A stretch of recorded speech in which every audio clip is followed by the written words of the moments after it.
People's March. People's March. Originally the Women's March, but we're including everybody. Including everybody now. So, yeah, we always were, but Women's March just sounds a little less inclusive than People's March. We need to respect the rights of the people who are already here more than the people who are not yet here. Right. But if the baby wasn't here already, why would you need to terminate it? Well, I mean, you're trying to get me to say something that you'd like me to say. And so we are here to remind everyone that immigrants deserve rights, that immigrants grow your food, that immigrants are powerful, beautiful, and important to our economy, our government, and that we deserve to be more than just a label, a worker. At least quote him honestly and not dishonestly. The whole. You saw the whole interview. All right. Thanks so much. Yeah. Have a good day, sir. And so because of that, they latch on to these Christian nationalist ideas that America was once a great and powerful Christian nation, which is kind of dubious. That's a very nuanced argument to have, for sure. And that if we just elect the right people, then God will bless us and make us great again. When Jesus himself was here on earth, the ruling religious party at the time was arguing the exact same thing. The Pharisees, if we just clean up Israel and get rid of the Roman influence and we get rid of these bad people that we don't like, God will bless us and make Israel great again. Not a majority, but a strong plurality voted to put a rapist, felon, liar in the White House again.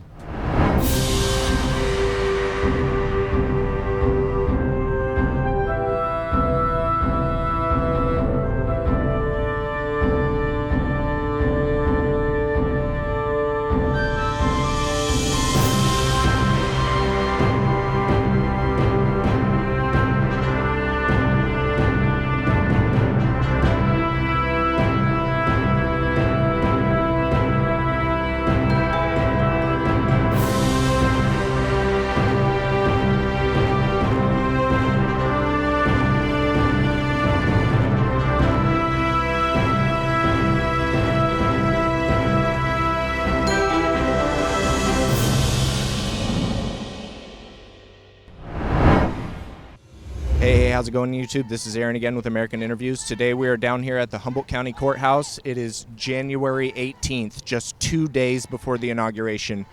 There's a big protest out here happening. I'm assuming most of it is against Trump, but we're going to walk around and ask some people what they're protesting about.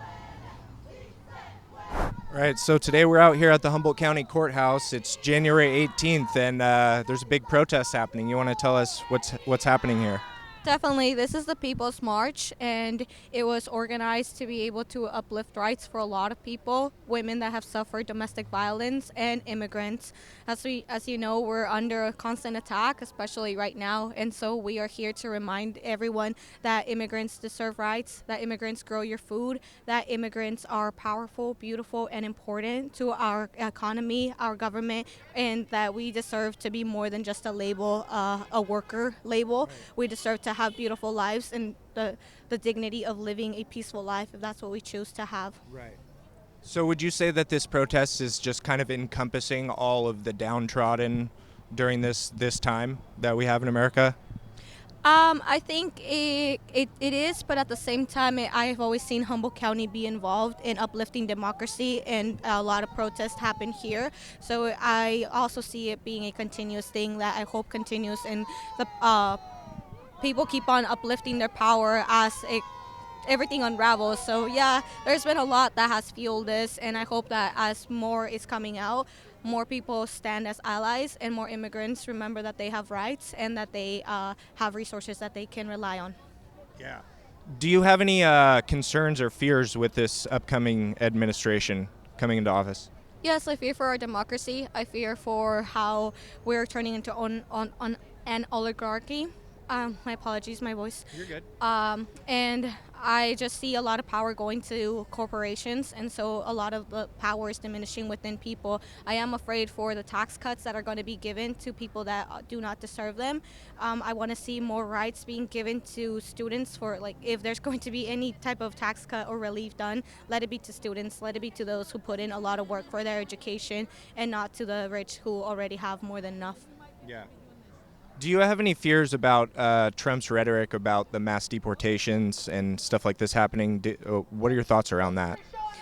Fear is there, but it's also about keeping yourself informed and knowing your rights. While there is fear, I always want to remain calm and remind everyone to please remain calm and look at your local resources that are available.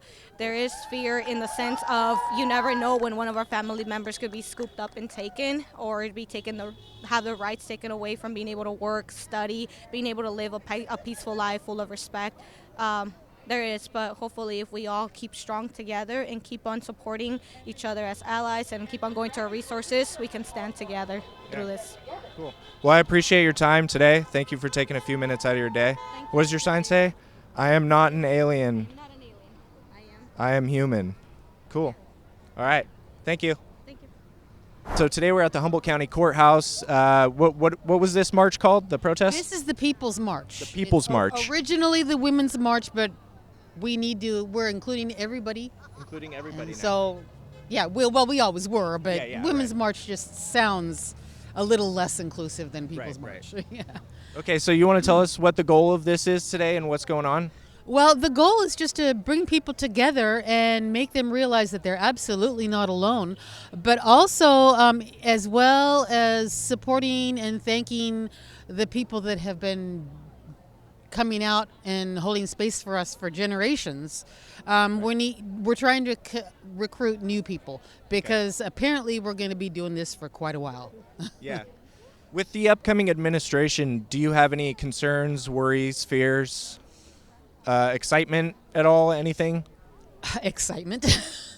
Well, the lack of abortion rights, for one thing, of course, not for me, but for the people that I love and for their daughters. And for my niece. What else? Is there, speaking of abortion, is there a compromise somewhere in the middle between the extreme positions that you would agree to? Absolutely. I'd have to talk about it, and then that's a big subject. Right. But, yeah. And besides abortion rights, there's just, the tariffs and all the promises that he's walking back, that the new administration is walking back already. I don't know where else to go. That's all right.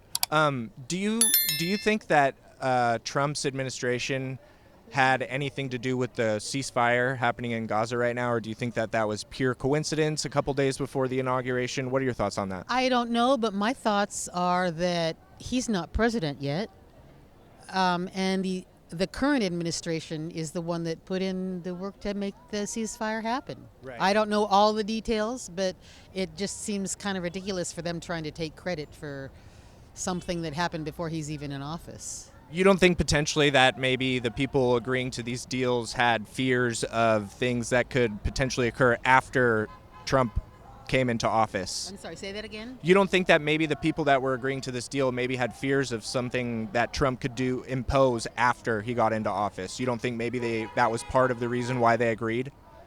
Is because they knew that Trump was coming into office and that he would have done something differently? That's a possibility. Yeah, that's a possibility. Yeah, for sure. All right. Well, I appreciate you taking the time to stop to talk to me. Absolutely. And telling me about what's going on here. And I wish you the best of luck. Thanks for coming out and being interested and being part of the community. Yeah, no problem. Okay. It's my pleasure. Okay. Have a good day. Okay, you too. So today we're out here at the Humboldt County Courthouse. It is January 18th, just 2 days before the inauguration. And this is the People's March, correct? Yes, this is the People's March. All right. What are we out here protesting for today? We're out protesting for democracy, but we're also protesting for women's rights, equal rights, human rights. My particular sign is for indigenous rights, but one of my friends took immigrant rights, another took human rights, so it's awesome. Right. You said fighting for women's rights, equal rights. Can you think of any rights in America that men have that women don't have? Absolutely. I'm not allowed to have a surgery on my uterus, and if a man was able that same option, he would be option.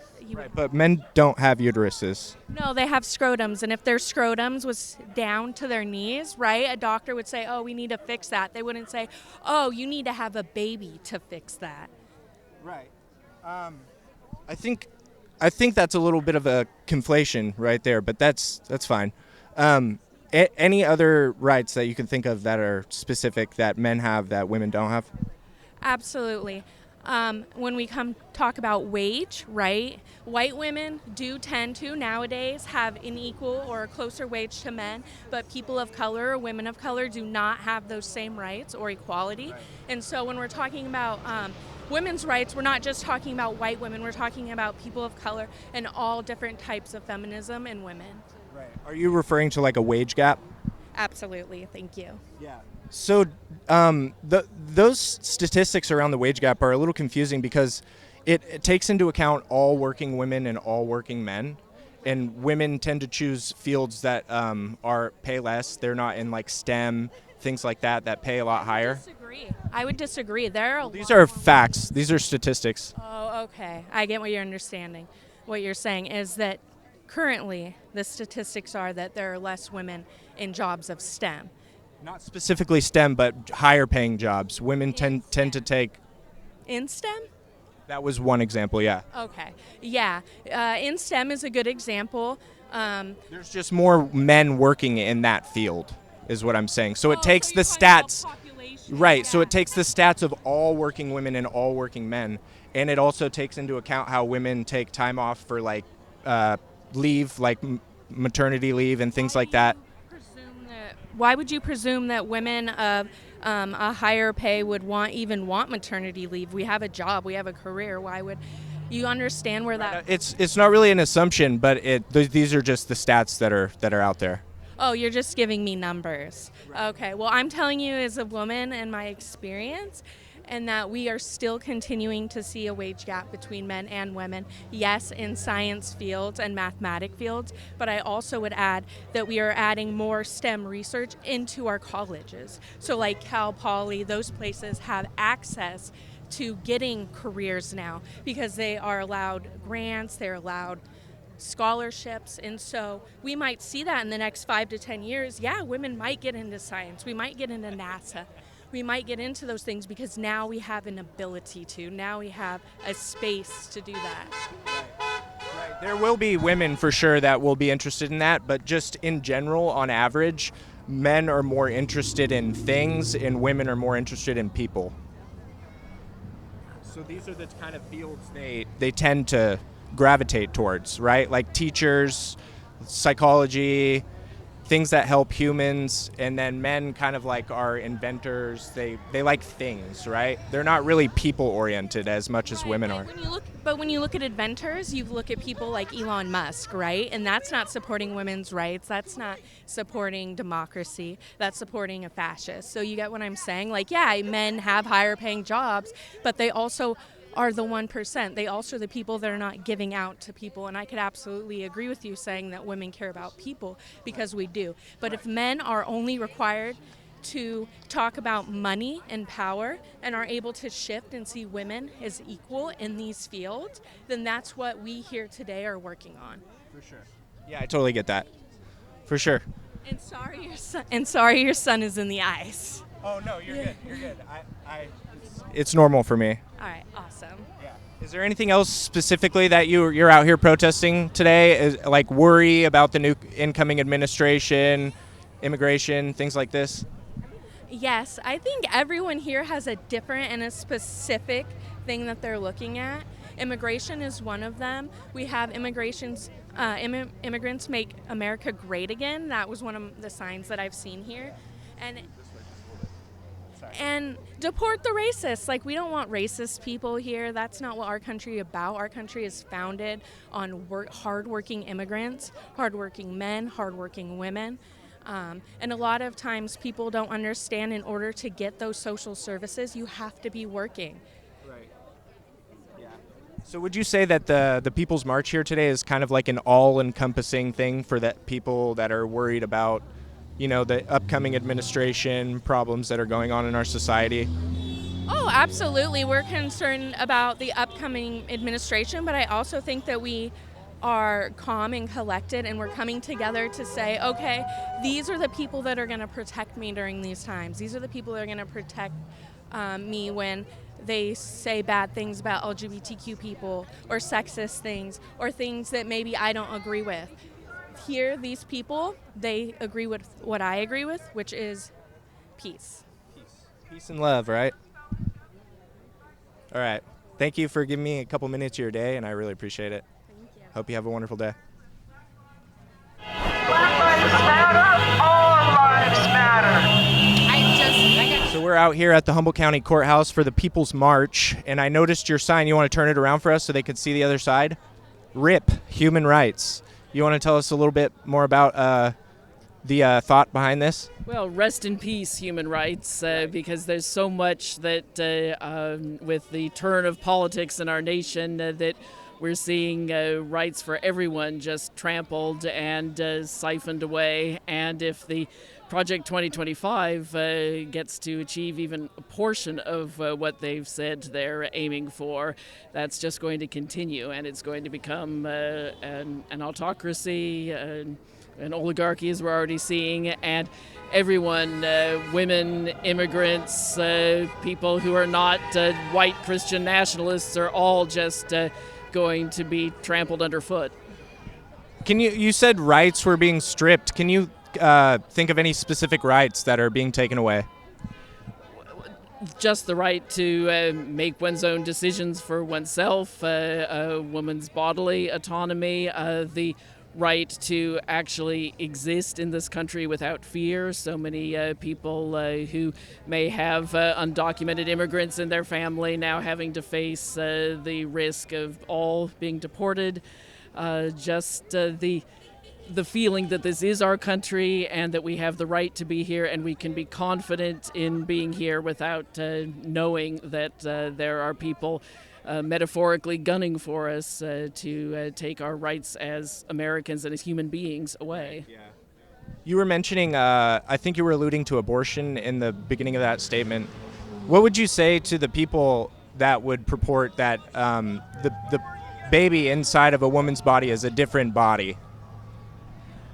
I would say that people who are already trying to exist on this planet, already dealing with the struggles of life, we need to support them and respect them rather than making the decisions for their health and sometimes their survival based on a hypothetical future human being. And of course, the irony seems so frequently to be there that so many of the people who are talking about the rights of the unborn, you also see some of those same people not supporting children who are living in poverty, not giving more children the right to live comfortably without fear. So it just seems that there's an irony and a double standard there. Right. The way you phrased that, you said, what did you say? Potential human being? Something like that, yeah. What would the fetus be inside the mother if it wasn't a human? It's a human in the process of becoming. Right. So do you think that they deserve human rights too?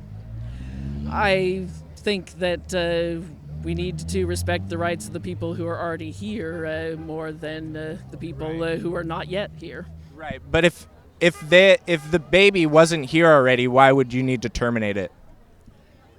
Well, I mean, you're trying to get me to say something that you'd like me to say, but I've already told you what I. I'm just doing devil's advocate. That's kind of what I do to dig deeper into people's psychology and how they've come to this conclusion. I'm a mother myself. I wanted my children. I did not want to have an abortion, and I did not, but I respect the rights of the people for whom it's the right thing to do, whether to protect their bodily health, to protect their economic survival. I really feel that it's the woman's choice and her doctor's choice working together. It's not something that someone else has the right to tell her she cannot do this. Yeah, that makes sense. One other question I've been asking people, kind of unrelated to what we've been talking about, but the ceasefire in Gaza, do you think that the Trump administration had a hand in this, or do you think it was mostly the Biden administration that facilitated this? What are your thoughts on that? I think it was the Biden administration. I mean, they've been working with these negotiating or attempting to negotiate a deal for about a year now. I know, obviously, a lot of Trump supporters are going to say, hey, it happened because he's coming in, but I don't think that's realistic. I think it's work that has been ongoing, very, very hard, difficult work for a year or more, and I think it's just a little sad that Trump and friends are going to be saying, yay, we're in, so now there's peace. Right. Do you think it's just purely coincidence that it kind of happened right around the inauguration? I think so, yeah. Cool. Well, I appreciate your opinion so much. Thank you for taking a few minutes to talk to me, and good luck with today. Hope you have a good day. So what are we protesting today? Well, I'm protesting Trump's potential betrayal of the Ukrainians who are busy fighting and dying to keep the rest of us free and to keep the Russian Empire from being resurrected. Trump shows every sign of following in the steps of Neville Chamberlain, who sold out Czechoslovakia to Hitler 80 years ago. You all remember how well that worked out. Trump shouldn't be allowed to make the same mistake, and we ought to be backing Ukraine to the hilt. Yeah. Do you think that the U.S. should join the fight militarily? No, obviously our country has avoided any direct confrontation with Russia because we're both nuclear powers, and there's always the danger that those things might go off. But aside from that, we shouldn't be backing Ukraine to the hilt. Yeah. So would you support us still sending arms over? Of course, we should give the Ukrainians everything that they need to defend themselves. So at this point, you wouldn't support a ceasefire in Ukraine? Every indication is that the ceasefire will essentially amount to Ukraine surrendering to Putin and allowing the Russians to maintain hold of Crimea and the Donbass. These are part of Ukraine, and rightly so, and Ukraine has every right to control them. How do you think this war ends? I have no idea, but if Trump has his way, it will probably end up badly for the Ukrainians, and the results will be very bad for us. What do you think Trump is aiming for? What do you think he wants? Well, Trump's motives, of course, are always his personal aggrandizement, and the man has no principles. It's impossible to predict what he will do and what the consequences will be. Yeah. Well, I appreciate your opinion, sir. Thank you so much for stopping to talk to me. Thank you. Yeah, thanks for taking a couple minutes of your day. At least quote him honestly and not dishonestly. The whole. You saw the whole interview. All right. Thanks so much. Yeah, have a good day, sir. All right, so today we're out at the Humboldt County Courthouse. This is the People's March. It is January 18th, just 2 days before the inauguration. We're asking the people out here, what are we protesting for today? Well, for human rights as a very general thing, specifically women's rights. Women have felt that their autonomy has been threatened. And for me, very important issues, equally important, are peace, number one, avoiding violence, Right. both domestic and international. Most important causes is for peace Right. and taking examples of nonviolence. There have been so many successes of nonviolence at protecting people and at instituting social change far more effectively than violence ever Right. can. You mentioned peace a lot. Do you have any feelings about the ceasefire that just happened in Gaza? I'm hoping that it's going to hold and that no one will sabotage it. Yeah. We saw the great relief when there was a ceasefire over a year ago. There was ceasefire, but it got interrupted and ended. But while it was in effect, it was a real blessing for everyone there. Yeah. And Would you support a ceasefire in Ukraine? I would. I mean, there have to be negotiations. Right. And I'm unhappy that Biden's administration did not pursue negotiation. But it's part of that knee-jerk reaction that says, you know, if someone is being bad, then anyone on the other side is someone you got to support militarily. Yeah. And the knee-jerk reaction that, if we're going to negotiate, we have to negotiate from position of strength. Right. Peace by And strength. and you know, I'm a great believer in mediation. I helped found Humboldt Mediation Services back in 1983, and you have to really mediate something and negotiate it peacefully. It's necessary that you come to the table honestly, Yeah. and you put what you need and what you want out on the table honestly. And the maintaining a threat of violence is not conducive to agreements. Right. You know. So anyway, I have great hopes for the ceasefire. This has been horrible for, what is it now, like 16 months? Is that how long it's been? For the Ukraine war? No, I'm talking about the okay, Middle for East. Middle East. And for the Ukraine, what is it? It's going on, About 3 years. it'll be 3 years next month. Yeah. And you know, and now I'm worried that Donald Trump's coming in saying, we're going to take Greenland, we're going to take Panama, we're going to make Canada another state.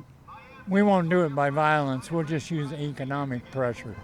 I mean, this is undercutting what we've been saying about the importance of the rule of law and not violating boundaries. Right. Well, the Greenland one is interesting because if we ended up taking it by force, they're part of NATO, right? Right. So if we attack a NATO member, then everyone else in NATO has to attack us. And if they attack us, everyone else has to attack them.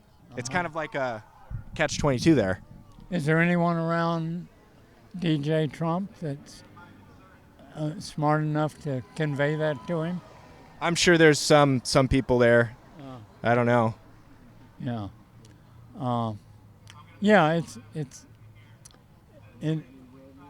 Yeah, I'm not sure how I'm going to respond to the inauguration. Anticipating it is painful.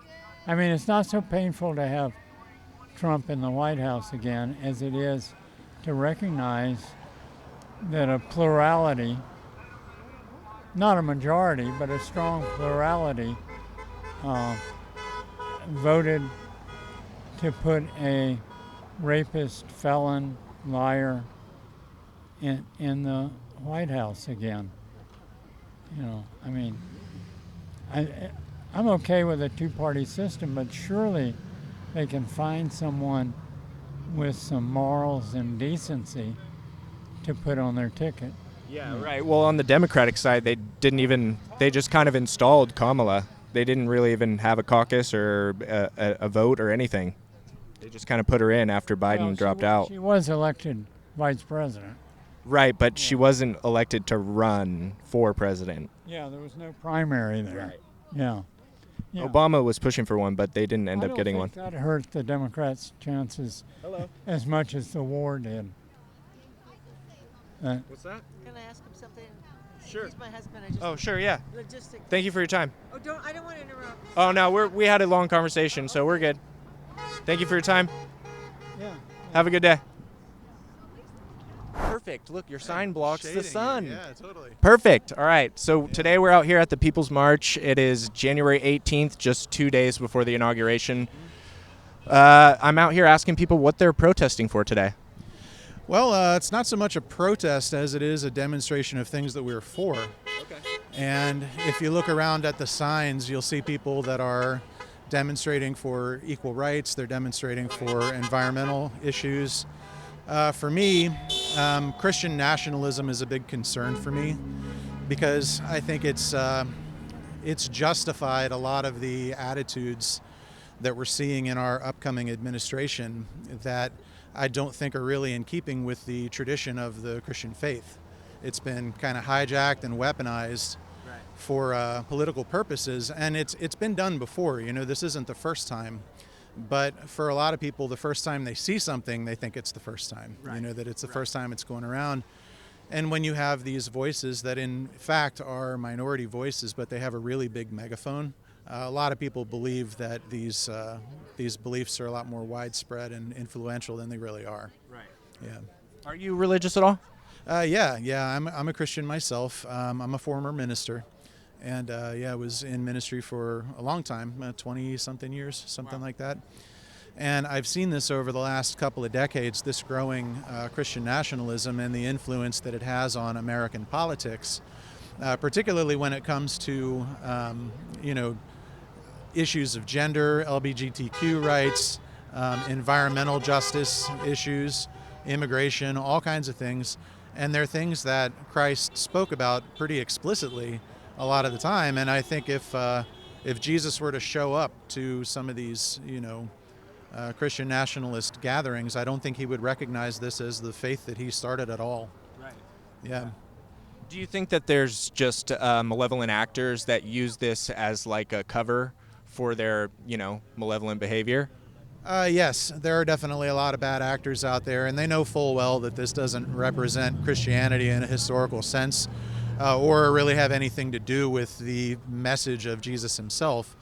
There are also a lot of people out there who feel that because of the waning influence of the Christian religion in the United States, that they're being persecuted somehow because they don't have the same position and privilege that they've had in the past.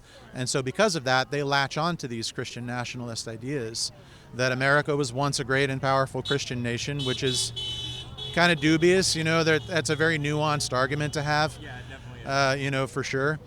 And that if we just elect the right people, then God will bless us and make us great again. Right.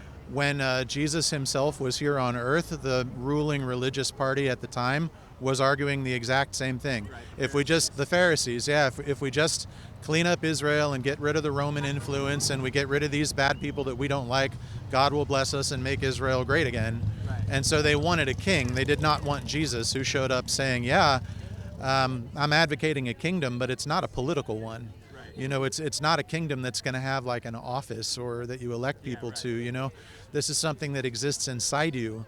And when this is inside you, it starts affecting the things around you. Right. Like the people make up the church. Yeah. What's the quote? What's that scripture? I'm not sure of a specific scripture that talks about this, but the church is the Greek word is ecclesia. It means called out, and so it's a group of people that are kind of called out from among the broader society to represent something specific. Right. And in this case, it's to represent the teachings and message of Christ and to say, this stuff, if you take it seriously, could really be socially transformative. Like, what would it be like if everybody loved their neighbor as themselves? You know what I mean? Just that one. Right. Forget all the rest of it and just focus on just that thing. I mean, it would be crazy how transformative that would be. Yeah. And that's the reason that, to me, it's sad, and it's also angering when I see Christianity weaponized in the way that it's been weaponized. And in this particular election cycle, the gloves have really come off of the Christian nationalists. And I think there's no doubt anymore that it has very little in common with Christianity. This is why I made this sign. Right. Yeah. Do you think that most Christian nationalists kind of put nation above Christ? I think in their minds they're the same thing. It's the reason that you see these posters of Donald Trump with Jesus kind of like holding him up, you know what I mean, holding up his back, or the flag and the cross on the altar of a church, and they're put on the same level. So I don't think that what they're doing is elevating nationalism over Christianity intentionally. What they're doing is equating nationalism with Christianity.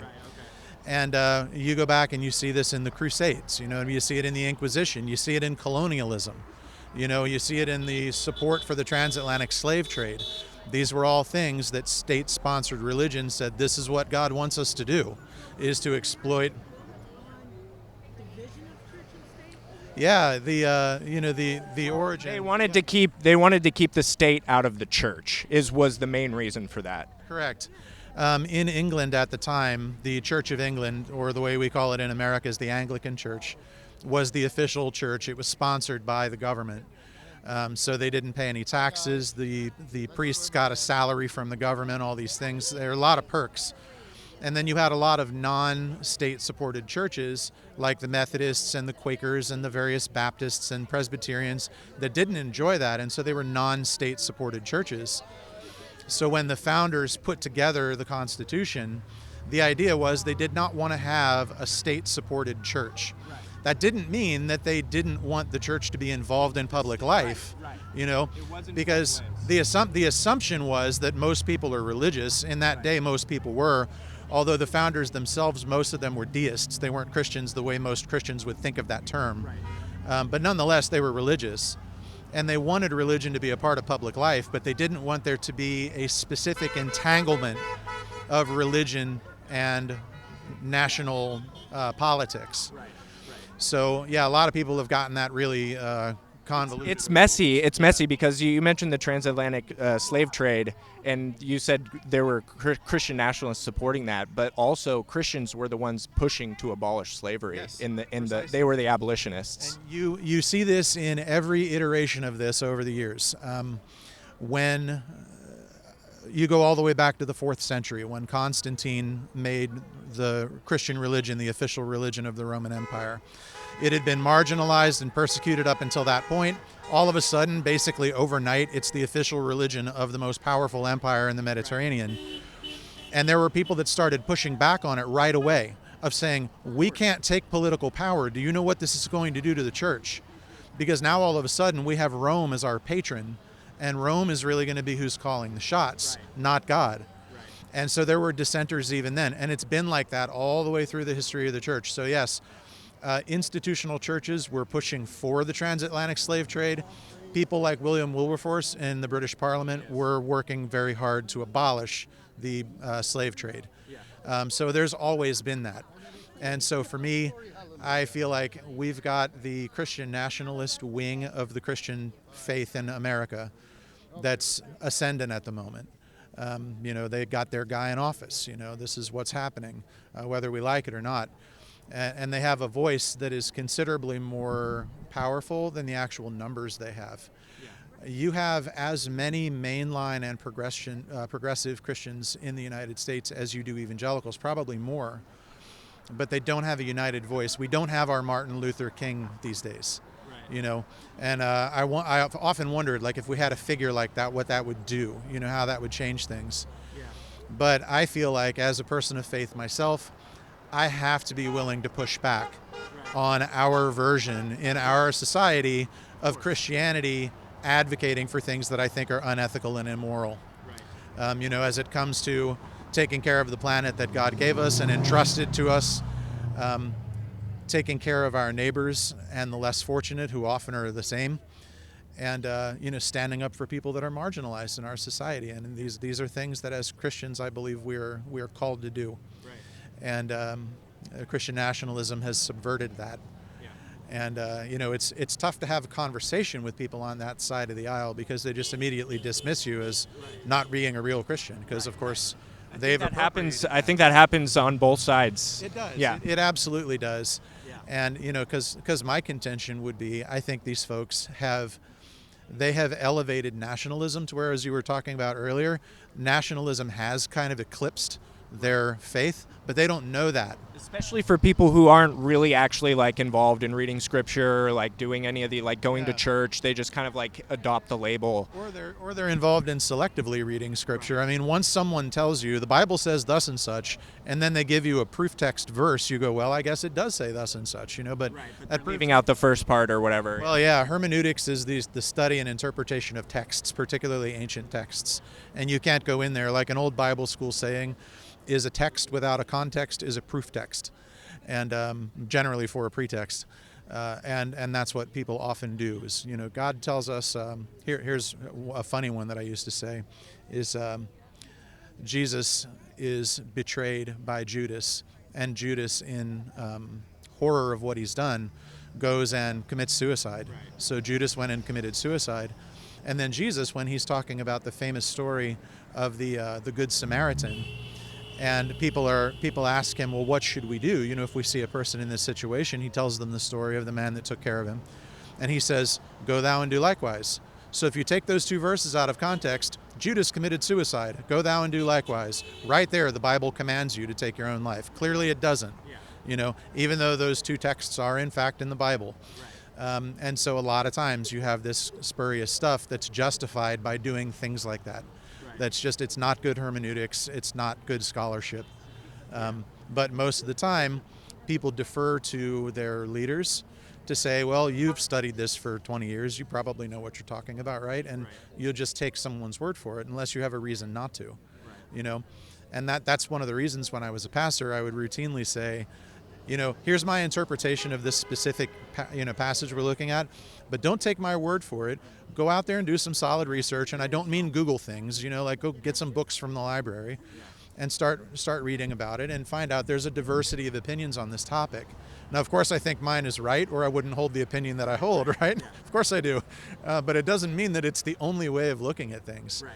But Christian nationalism has taken nuance out of the conversation entirely. And with that way of thinking, you're either with us or you're against us. And creating that binary is very dangerous. And there have been real consequences of this over the centuries. And I'm seeing the writing on the wall again, with this. And you can't go around calling people enemies of the people and vermin and things like that and think that someone might not act on it, So anyway, there you go. Free sermon for the day. I appreciate your time. Would you guys want to do an interview about what you're protesting for today? Everything. Everything? What are you protesting? Everything? I'm not protesting everything. I am protesting for everything that's wrong. What do you see that's wrong with today? I don't like racism. I don't like queer phobia, and I don't like the people that are saying that abortion is wrong. I don't like people trying to ban books. I completely identify with his Pride March. Cool. Well, thanks for sharing your thoughts. I appreciate it. You're welcome. Have a good day.